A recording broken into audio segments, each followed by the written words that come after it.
जय गुरुदेव। दान की महिमा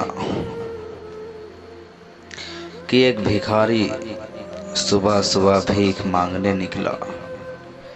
चलते समय उसने अपनी झोली में जौ के मुट्ठी भर दाने डाल दिए, इस अंधविश्वास के कारण कि भिक्षाटन के लिए निकलते समय भिखारी अपनी झोली खाली नहीं रखते। थैली देखकर दूसरों को भी लगता है कि इसे पहले से ही किसी ने कुछ दे रखा है। पूर्णिमा का दिन था। भिखारी सोच रहा था कि आज अगर ईश्वर की कृपा होगी तो मेरी यह झोली शाम से पहले ही भर जाएगी।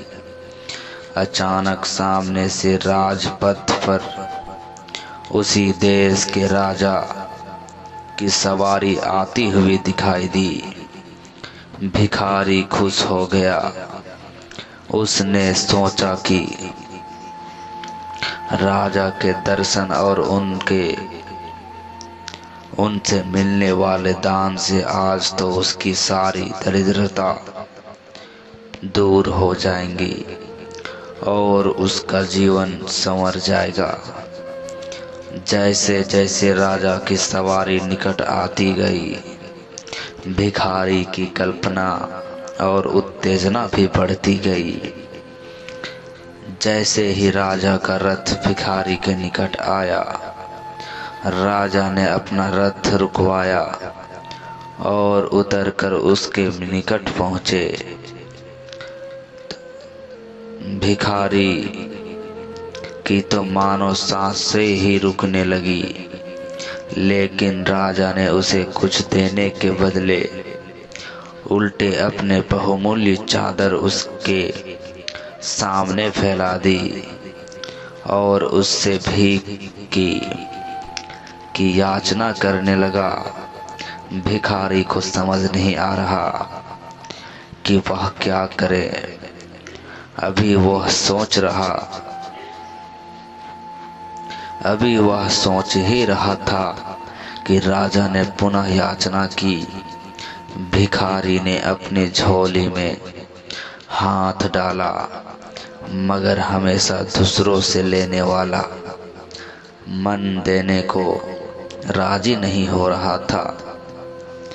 जैसे तैसे करके उसने 2 दाने जौ के निकाले और राजा की चादर में डाल दिए। उस दिन हालांकि भिखारी को अधिक भीख मिली, लेकिन अपनी झोली में से 2 दाने जौ के देने का मलाल उसे सारा दिन रहा। शाम को जब उसने अपनी झोली पलटी तो उसके आश्चर्य की सीमा न रही। जो जौ वह अपने साथ झोली में ले गया था, उसके 2 दाने सोने के हो गए थे।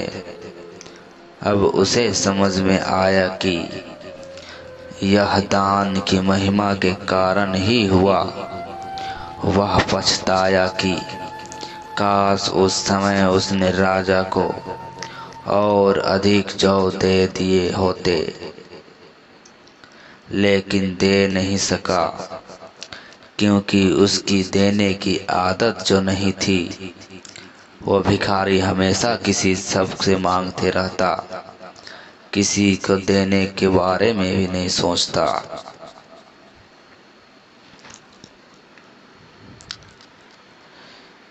जय गुरुदेव।